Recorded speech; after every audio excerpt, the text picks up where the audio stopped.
Happy Monday, I suppose. Back at the grind again, but we actually do have some good news today to start off the week with. A new rumor points to Xbox securing a pretty major game for their consoles in the future, and this might actually be good news for Nintendo and maybe even PC fans as well. Explain why here in just a bit. And then also that Gamescom hype is really starting to take off. Several games and announcements are being teased to be there, so we're going to have a little bit of fun with that as well in today's News Dose.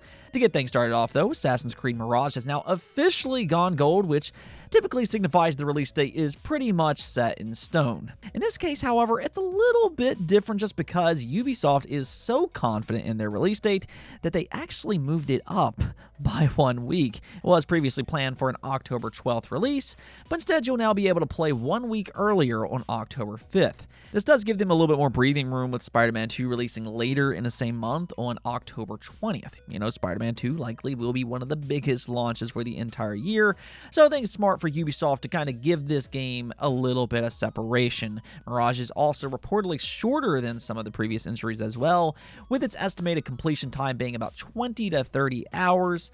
So if you're interested in both Spider-Man 2 and Assassin's Creed Mirage, well, now you might actually have time to play both when they first launch, depending on your own schedule and playing tendencies.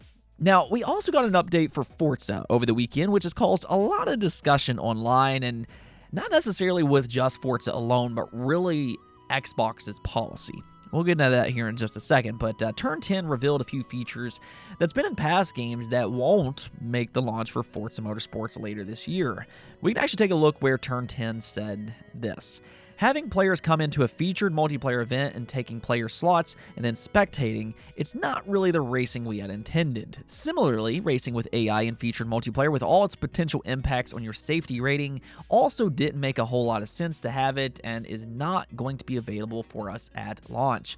And since we're on the topic of legacy features that aren't in at launch, our heavy investment in pushing our new graphical features and our complete overhaul of the rendering engine unfortunately made split screen really difficult to implement and is also not going to be in for launch. So there you have it. Spectator mode and racing with AI in feature multiplayer will not be there, and I think the explanation for those two features makes a lot of sense, whereas split screen, this is the one that's causing a little bit more of a controversy. Now, honestly, I don't really imagine most Forza players will be all that bothered by this. There will be some discourse online with some people, acting like Forza is coming in hot, but that's really not the case here.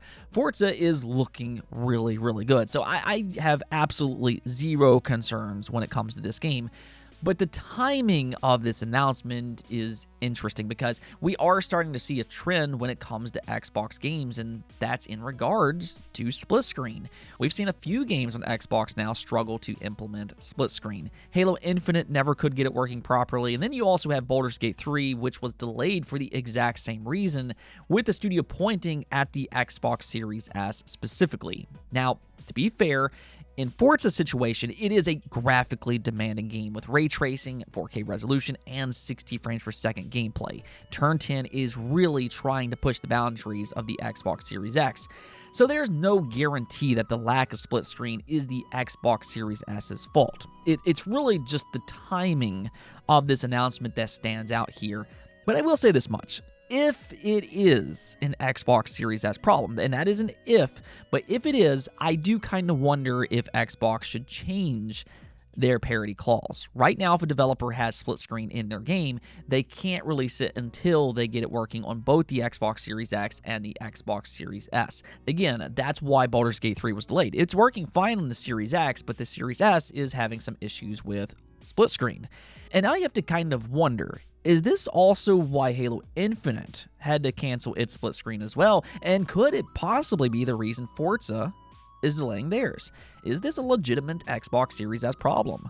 Now, don't get me wrong, the Xbox Series S is still a great entry point for next-generation gaming at a budget price, but we all know there were some sacrifices that they made to achieve that goal, and if it does have an issue with split screen, there is a debate that they might need to reconsider changing that policy.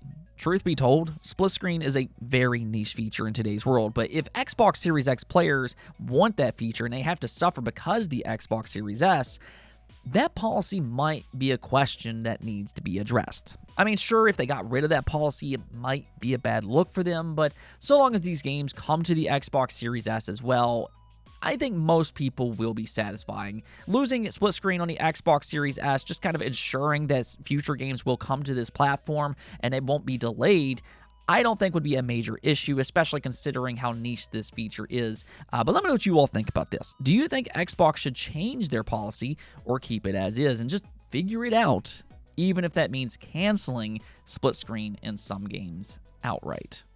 Now, speaking of Xbox, though, potentially we have some big and exciting news for the brand that honestly might also be good news for Nintendo and PC fans as well. Now, I can explain that part in just a moment, but what's happening here is that Nick Baker over on the Xbox Era podcast claimed that Persona 6 isn't exclusive to PlayStation as previously rumored. According to what he's heard, it'll also come to Xbox day one. Now, allegedly, Nick Baker was the original leaker behind Persona 3, 4, and 5 coming to Xbox, and I mean, we kind of know what happened there. We also know that Atlus and Sega have been big supporters of Xbox recently. Not only did they launch the Persona ports on Xbox Game Pass, but they're also bringing Persona 5 Tactica and the Persona 3 remake to Xbox Game Pass as well. So they clearly have a good relationship as of this moment, which leads me to believe that yes, this rumor makes a lot of sense. But that's what really got me thinking. I mean, first off, this would be huge for Xbox because this would be the first mainline new numbered entry for Xbox day one. But if you've been following the channel for a while, you probably know I've been calling for Persona to be completely multi-platform for years and years. I think it's the best thing for the series going forward, and that's not just for Xbox. In fact, I've always said that Nintendo is the no-brainer move here. Nintendo is absolutely massive in Japan, and Persona fits on that platform perfectly. Persona has always had close ties with handheld consoles, and that can live on through Nintendo if Atlus would just be smart and release Persona on every single platform, as they very well should. So that takes me back to this rumor again. It sounds like Sony didn't secure Persona as an exclusive as previously rumored, which means it might also be open release on PC, and if the Nintendo Switch is capable, then there's a likely chance that it will release on the Switch 2 as well. For that matter, and this is something that I've speculated on in the past, I wouldn't be surprised if we hear about a Persona 3 Remake Switch port in the future. But hey, that's what I'm trying to say here. This rumor really is good news for everybody, not just Xbox. If Sony really didn't lock Persona 6 down as previously rumored, then that means it is open to release for all platforms, just as it should. When everybody plays, we all win. Moving on, though, on the topic of everybody winning, Gamescom is only 1 week away now, and the hype continues to build up. Last week, we talked about Wukong making an appearance there, which, you know, that game looks absolutely fantastic. But we can now also add Alan Wake 2 to the list as well. Remedy announced it will be at Gamescom's opening night live event, and they're planning to show Alan Wake's side of the story here. Keep in mind that Alan Wake 2 will have 2 playable characters this time around and 2 stories that connect with one another. But Alan Wake is the one that players are already connected to. So it's nice to see that we are going to get a full update for him at Gamescom and what his side of the story will be like. They did note that he's been stuck in the dark place for 13 long years, and I'm curious to see how exactly that works in terms of gameplay, and for that matter, just his mental fortitude. I'm very curious to see how this plays out. That's not the only big announcement being teased for Gamescom, though, because Hideo Kojima, in typical Kojima fashion, is teasing something just ahead of Gamescom. We can take a look here where he posted this nonchalant picture of him editing some type of project, and then below there's a Rotten Tomatoes figure. Now, he has teased projects like this before, and in fact, he did the exact same thing just last year, right before Gamescom, where he announced his podcast. As we know, Hideo Kojima likes to make his announcements at Jeff Keighley-hosted events, as the two are very good friends, and even Death Stranding 2, that was announced at another one of his showcases, the Game Awards. So this really is a common occurrence between the two. You can't have Gamescom or a Jeff Keighley-hosted event without some type of Hideo Kojima speculation. But now the question becomes, what exactly is he teasing here? And I think that there's really 3 possibilities. The first is an update for Death Stranding 2. That would be the most obvious. He has been retweeting a lot of Death Stranding stuff, so maybe that is a possibility. There's also the new Xbox game that he's working on. We really don't know too much about that game beyond the leaks, which pegs it as a new creative horror game that uses cloud-based technology in some type of fashion. And then the third option, which I think might actually be what he's teasing here just because the Rotten Tomatoes figure, would be his new film. Now, I'm sure that's probably not the one that we're hoping to see here, but last year, a Death Stranding film adaptation was announced, so I'm thinking that we might get its first tease here at this Gamescom. Now, that's just a guess on my part, but that's what I'm going with. If we're lucky, though, maybe he'll reveal multiple projects. Crossing my fingers.